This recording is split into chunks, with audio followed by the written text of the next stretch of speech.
We recently went, instead of billing one time a month for 22,000 accounts, we now bill 4 times a month. So instead of these ladies, having 22,000 bills come due the same week, now, a quarter of them come due one week, a quarter of them the next week. So we've done things to work more efficiently, to try to not have to grow the staff, but be able to continue to do our jobs and do it using the technology that's available to work smarter. By having work orders go out to our trucks, they used to have to drive back here and pick up a paperwork order and then drive back out to do the work. Or, now we know, let's say that Richard's working at Northwest Auburn, and if a work order comes in from Northwest Auburn, then his supervisor can give Richard the work order that's in Northwest Auburn rather than giving one that's in Southeast Auburn. So he'd have to drive from up here, back down here, back, Right. We're able to, on certain, days we're doing cutoffs, for instance. We might cut off, if people don't pay, you'll get a late notice, and if you don't pay after the late notice, you'll get disconnected. Well, we may have 200 people getting disconnected on a day. So we're able to use, technology to help us put our people, concentrate them in a specific part of town instead of having to run all over town. It saves wear and tear on the truck, saves gas, saves time. So. Right. And not to double back too far, but you mentioned that there are 4 other suppliers of water in the area. Is there any kind of relationship between those 4 departments, or is it just like you do your thing, they do their thing? And There are some relationships. The Waterworks Board of the City of Auburn has a contractual relationship with Opelika Utilities, or the Opelika Water Board. We entered into a water purchase agreement with them back in the 80s, almost 30 years ago. I think 83 is when we entered into that agreement. So we do have a contract, what's called a take-or-pay contract, which means that we either take so many gallons of water a day or we pay for so many gallons of water a day.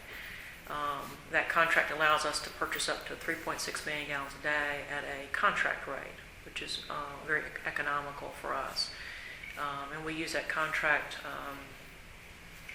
We buy some water every day, but it primarily gives us the ability to buy water during our peak season, the summer when people are irrigating. Our demand's almost double from winter to summer because of all the irrigation that goes on in Auburn. So at the time that agreement was put in place, they didn't have the money to build a plant that they wanted to build up on the Chattahoochee, up on Hiawatha Creek, and we wanted to be able to get water from them or partner with them. So we ended up paying them some money to help them build their plant, and in exchange we got a 30-year contract and the option to renew for 20 more years. So we established a 50-year contractual relationship with them. So we do buy, on a non-drought normal year, we might buy about 10% of our water from Opelika. In a heavy drought year, we might buy 20 or 25%. It just depends on how dry it is. We have a reservoir that we manage, and in severe drought, when we're not getting the rain, not getting the rainfall that runs off to the reservoir, we have to be careful to manage the reservoir. We want to be able to continue to produce water, so we might produce less water ourselves and buy more water just to be sure that we have an adequate supply of water in our reservoir. So we manage the resource. Our relationship with Lochapoka is that we do have some interconnections with Lochapoka. We do sell Lochapoka some water in limited areas. We have a few emergency interconnects with them. In the event that their water supply would go down, we would be able to open up a valve and actually feed them water and help keep their system up. So we are interconnected with them. We are interconnected with Opelika. Opelika is at a higher pressure than us, so we are not really able to backfeed to Opelika and help them. They actually are at a higher pressure, so when we open the valve, water is going to come from Opelika to Auburn. We're at a higher pressure than Lochapoka, so if we open our valve, we're going to send water from us to Lochapoka. Is Auburn the largest, not Auburn, is Opelika, since it feeds from Auburn to Lochapoka, is it like the largest program? Opelika is considers themselves to be a wholesale provider. I mean, they have their own customers. We have more customers, more accounts than Opelika does. But they consider themselves to be a wholesale provider of water. They sell excess water to Smith Station. They sell to Beauregard under emergency conditions. They can sell to us. They can sell to Lochapoka. They have their own connections with Lochapoka. And I think they're connected to the Lee Chambers system as well. They are what I consider to be more of a water-rich community. They have access to Hiawatha Creek. They have a permit to take up to 40 million gallons a day of water.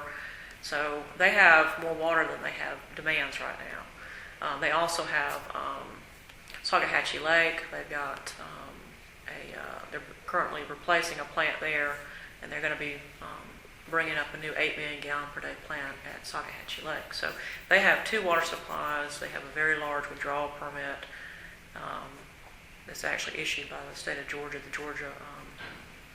Georgia Power, I think, is who issued their rights. So they're looking to help offset their expenses by producing water and selling it to other people. We're not what I would consider to be a water-rich community. We have a nice-sized reservoir. In non-drought years, it's adequate. In drought years, we do manage the reservoir because I can't control how much rainfall we get or how much runoff we get. What I have to do is manage the level of the lake and be sure that we maintain a level high enough that my pumps will pump water out of the lake and pump it to my plant so I can produce water. So it's unusual that there's so many providers, but what's happened over time is, the city may have been, this big, and then over time it's grown out, and we've grown out into areas where other people are providing service. So. You talked about drought. Other than that, what kinds of things does your department run into that are problematic, that issues that you have to deal with on a fairly regular basis? Well, or are there any? My department is. You go ahead. My department's responsible for, I guess, 3 major functions. We're responsible for the water system, which means we're responsible for producing the water and distributing it out to the customers. We're responsible for the sewer system, so we operate the wastewater plants, the collection system, and we're also responsible for protecting the watersheds in Auburn, the water quality that are in the creeks, and trying to be sure that we don't have things running off to the creeks that degrade water quality or that impair the waters or make it where it can't be used for its intended purpose. All 3 of those functions are regulated. We have a permit from the Alabama Department of Environmental Management for the water plant. We have regulatory parameters we have to meet every month. We have federal standards, clean, primary and secondary drinking water standards we have to meet. We have tests we have to run. We have reports we have to submit. So water system is regulated. The sewer system is also regulated. We have 2 sewer plants that we run.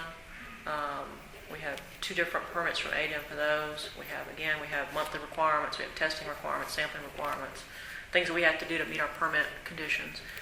And then on our watersheds, our stormwater program, we are also regulated on stormwater. We're regulated. We have a permit for all the runoff that runs off into the watersheds in Auburn. And so we have a job. Part of our job is to regulate, to be sure that we're not causing pollution getting into the